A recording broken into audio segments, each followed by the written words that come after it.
than this last year. 49, first one, and then you got 423, which is state.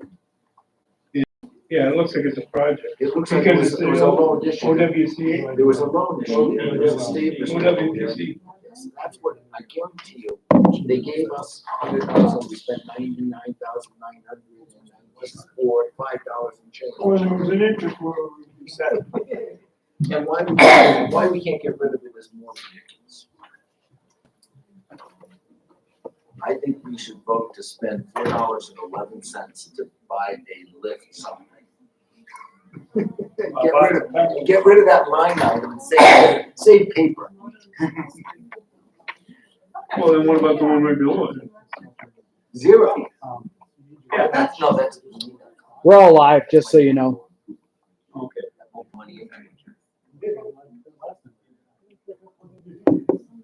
You're what? You want me to grab you one? Oh, here's one. I see it. It's on. I just see the zero. Are you sure? Yep. Feels heavy. There was a couple of bottles in there and I came in. It's solid though. I think it's good. Okay, folks.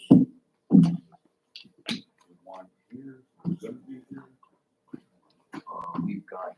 We'll call the meeting to order. Join me in the pledge of the flag.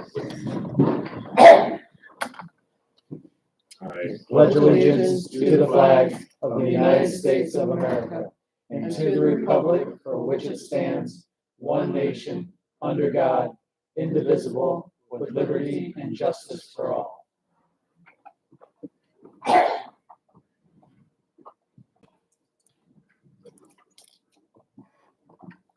Roll call, please.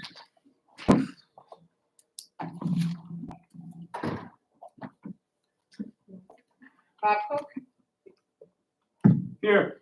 Sally Bell, Here. Stephen Kaufman, Here. Ed Kozel, Here. Holly Meredith. Here. Gary Mann. President accounted for. Are there any additions or corrections to our agenda? Hearing none.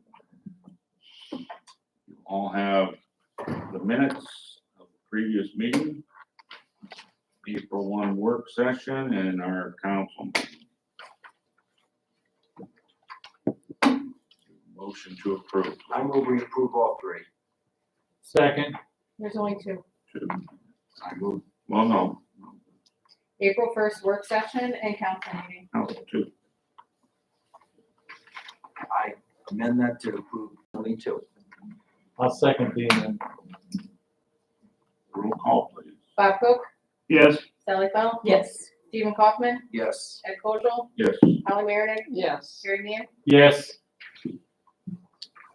Any visitor comments? Okay. Administrative staff reports. Mayor, I have nothing from the mayor. Treasurer's report. Excuse me, sorry. So I reconciled March over the weekend, but since the packets had already been distributed, you'll have them in your next packet. You currently have in front of you the February report. I spoke with somebody from the state yesterday regarding the ARPA funds that we received. So we have a balance of $252.18 in the fund that has not been obligated. And because it was not obligated by December 31st of 24, I'm gonna have to send those funds back to the state. So even though we had them appropriated in 2024, he said there would have to have been a purchase order by the deadline obligating it to a project. And since both of our projects are complete, we didn't have anything else to assign that to, so that 252 is gonna have to go back. And if you take a look at the first page of the revenue status, which is the back of the first page, looking at the zoning line item, currently with the way UAN works, when I receive any kind of funds, I enter them into UAN as a receipt. For the construction bonds that come in, which has its own checking account because it's a clearing account, I have to assign the funds to a revenue line item, which is the zoning line. When I refund the construction bond, I have to account for that in UAN as well. So the process for that is, I have to go back to the receipt where I received the funds, and then I have to adjust it with a negative amount. So it's essentially decreasing that original receipt. And because the fund was just created last year, all of the money in that checking account was receipted in last year, so I had no issues refunding any construction bonds last year. But with this year, I found that I can only negatively adjust funds that were received this year.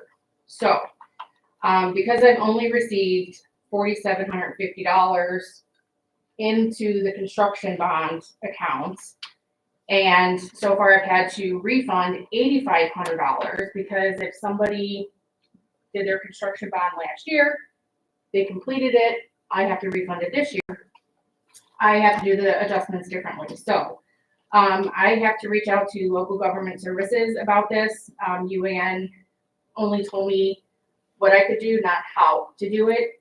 So I have to reach out to local government services, and what I'm thinking is gonna have to happen is I will have to send an amended certificate to the county, and that amended certificate will tell them that we expect to receive X amount of money in the general fund, which then will allow us to appropriate that same amount of money, in turn allowing me to expense those funds in order to refund the construction bond.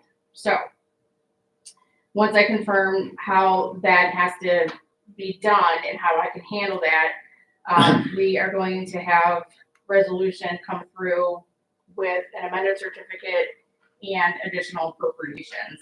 So when that happens, that is what that's going to be associated with. Okay. And then if you turn to the appropriation status reports, that one, Sally had asked me over the weekend about high percentages on a lot of the line items. And the way that UAN works is at the beginning of the year, if we don't have the permanent appropriations passed by the first of the year, I can only enter in temporary appropriations. So for temporary appropriations, I can only enter in appropriations for the first quarter of the year. So like if we appropriate $100,000 for salaries, UAN only allows me to enter in $25,000. So after 2 months, that line item shows that like 60 to 70% of the appropriations has been expended. It's just because the full appropriations have not been added to that line item. So now that the permanent appropriations are in UAN, the percentages have adjusted to where they should be, and you'll see them in the next financial report, because as of this February 1, the permanent appropriations were not passed yet. So all of those that are in the 60s and 80s, those will all be adjusted. And then finally, on April 3rd, I received the tax disbursement from the county. We received a total of $432,056. So you will see that in the April financial statement. I will have the breakdown for you for what went to general fund, what went to police fund, and so forth.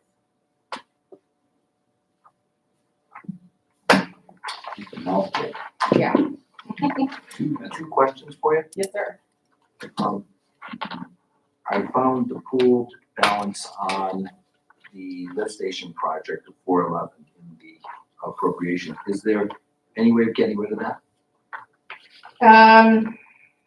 Or are we gonna see that for the next 20 years? I mean, we'll probably see it unless we can I don't know the process. If we can potentially transfer it to the general fund, Chris, is that, we're allowed to do that or no? We'll have to look into that. And the 21 cents on the CARES Act. Right. Same thing. I mean, if anything, CARES Act, I'm not sure. Because when CARES Act and when ARPA all happened, there was a lot of, communication before the funds came out as to what they're allowed to be spent on, what you can do with them, how you have to report on them.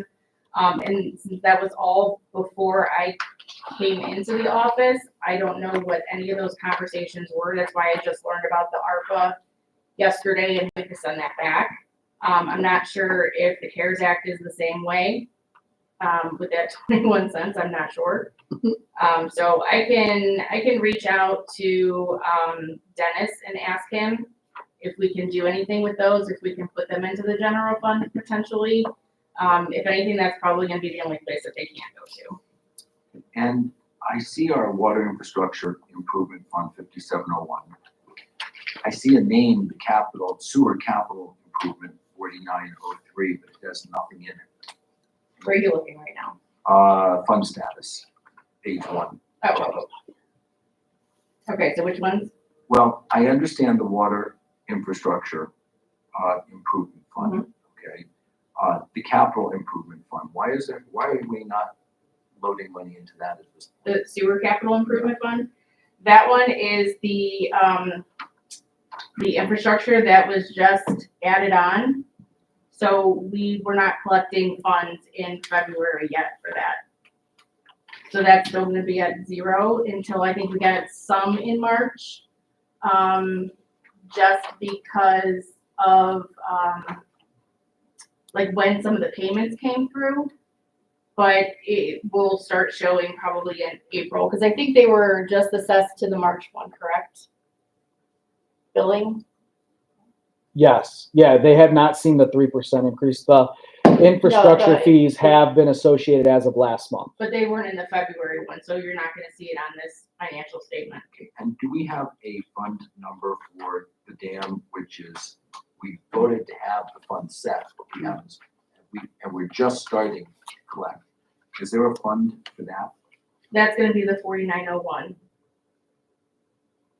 Okay, that's what we, so we're already collecting money in that. Well, we created that one last year or the end of 23 maybe. Yeah. For when we had the $25,000 going into it. You're right, okay. So we're just going to be adding in that infrastructure to the already existing fund itself. Okay, so will the general, did our budget include the 25,000 this year of our general fund being transferred into that fund also? Yes, I think it did. Yeah, it's there. Yeah, we did. It's Okay. there. I'll have to look to be sure, but yeah, Thank you. we do need to vote on mine though, Anything else? if there's no other questions. I move we accept the report. Second, Second, roll call, please. Bob Cook, Yes, Sally Dahl, Yes. Stephen Kaufman, yes. Ed Kozel. Yes. Holly Merrick, Yes. Gary Mann. Yes. Administrative report. Okay, you have my report in your packets. A couple things to add to it. I do have a meeting on 4/16 tomorrow about the guardrail at Flame Lake. We did hire our new employee, Stephen Bolden, so welcome to the team.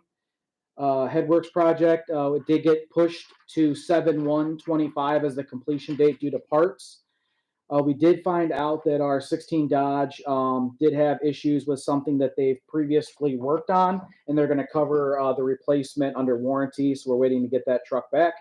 And then our 14 Ford, we're receiving quotes for the rear end replacement for that. But we do have a verbal agreement with the county for mutual aid in the meantime. The bills were sent out April 9th. And let's see. Just a couple things to add. Other than that, I have a meeting with DLZ on 4/29/25 to discuss the dam engineering. And we will soon have coming in to look at our HVAC system for the building to do some repairs that they've identified. Besides that, pending any questions, I've shortened the report as requested. I have 2 questions. The new employee, what will his duties be? He is labeled under the maintenance position Okay. down at the utility plant. And the previous maintenance person, where are they? The We had an employee that was terminated. No, but there was a maintenance, we had a maintenance staff person. We still have one. Okay, so We have two, we have two now. correct. Mhm. We have two operators with license and then two maintenance personnel. Okay, and the second question is over on the dam. Okay. I'm glad to hear you're meeting with them on that project. I also saw where there's a utility meeting, on the 25th, I think it is. Yes, so we have identified multiple options for our water tower replacement program. The utility, well, I can't think, Public Works Committee has decided on the project that we think we want to move forward with presenting to council. Yet we wanted to identify the exact location that we wanted to place the replacement. I received the final areas of location yesterday, and I was able to reach out to Public Works and schedule the meeting to hold to make sure that that's what we want to present to council as a whole. So my question is around the dam. Will you be discussing the dam and? Not that meeting, no. Okay, and here's my concern is we had received an inspection on the dam several years ago. Yes, We had another inspection on the dam where they pointed out we still hadn't addressed yes, those things. We had a grant for 58,000 plus. yes. My concern is without this grant money coming in, can you have a conversation about how we are going to get those dam repairs done? Because another inspection will be coming up. And my concern is if those dam repairs aren't done, that is, I would say, the keystone of our community. Absolutely. So if So what you I'll- can pursue sorry. that. Yeah, what I'll touch on with that is working with ODNR and the EPA. What they're looking for is progress, as you mentioned. We have identified and taken steps. Last fall, Dwayne put in a purchase for stone to finish up our riprap that we need to do for the dam. So we have improved and capitalized on that. And then another situation that we need to do is a controlled burn down at the bottom of the dam. And that is something we're working with Morgan Hose on, but we cannot do that until June due to the burn ban for the state of Ohio. And then working with DLZ, I've already talked to them about our holdup with the government on our funding, but that we're going to work it out in-house for now. And he said that he's more than willing to help work with us. So he's working with that in multiple communities. Okay, thank you. Absolutely. Just keep us posted. Couple of questions. First of all, concerning that 56,000, 58.5. 58.5, it was basically for the stability study. Correct. Had nothing to do with the other parts of the program. And we are going forward with it. So it is already scheduled and estimated completions for third quarter of this year for the study. Okay. Could you please identify what a 50-foot bag is? Yeah, so at the utility plant, we use waste bags for getting rid of our waste. We typically, I'm sorry? Square feet. Yeah, so total, I would say square footage, I would assume. We use 10 and 20 footers due to the expanded process here, but we use waste dumpsters, 40-foot roll-off waste dumpsters. We put 10 or 20-foot bags into these, and we move our sludge from the sewer plant into these bags. They then get picked up after dewatering and taken to the waste dump. We pay for that shipping. Well, what we've done with LJ James being the new operator of record, he's communicated with a couple different vendors, and we found that larger municipalities are utilizing larger bags. So the reason we never moved to larger bags before is these trucking companies can't pick up a 50-foot bag and move them in one load. So what we've done is we've set up a system down at the plant with a 50-foot bag, which is enough storage for all of our sludge waste for 1 year in the village of Roaming Shores. So at the end of the year, at the end of the hot season, when everything's dried up in this bag, the bag will then be destroyed, and then all the waste will be removed by Penn, Ohio in one shipping, instead of multiple throughout the year, which is projected to save the village about half of what it was spending before. You have a dumpster big enough to accommodate the bank? So no, that's why we went to this new process, because the 50-foot bag couldn't be accompanied by that. We were paying $300 a month to rent a dumpster, and we also owned one that approximately cost about $5,000. I was looking into purchasing that second to save the village money on an ongoing cost, but by doing this process, Penn Ohio didn't want to lose our business. They've been working with us for a long time. So what they've offered is they would take back their rental for the $300 a month. And then when we go to remove these, we'll be cleaning up the waste with our skid steers. They'll supply us with liners for our dumpster. They'll take our dumpster, drop us off one free of charge, and then we'll fill that one up as the dump trucks are coming to pick up their roll-offs. So you're gonna build a crib to hold the bag? The bag has already been cribbed. The process is already the cribbed. process started yesterday.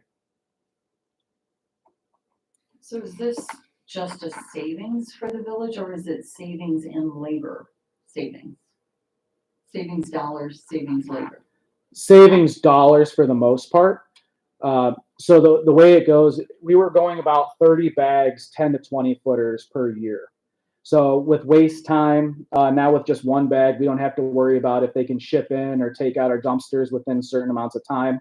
And also the bag cost is about $5,000 per bag for the 50 footers. And we were paying a little bit less in the smaller bags, but we had to continuously move them out.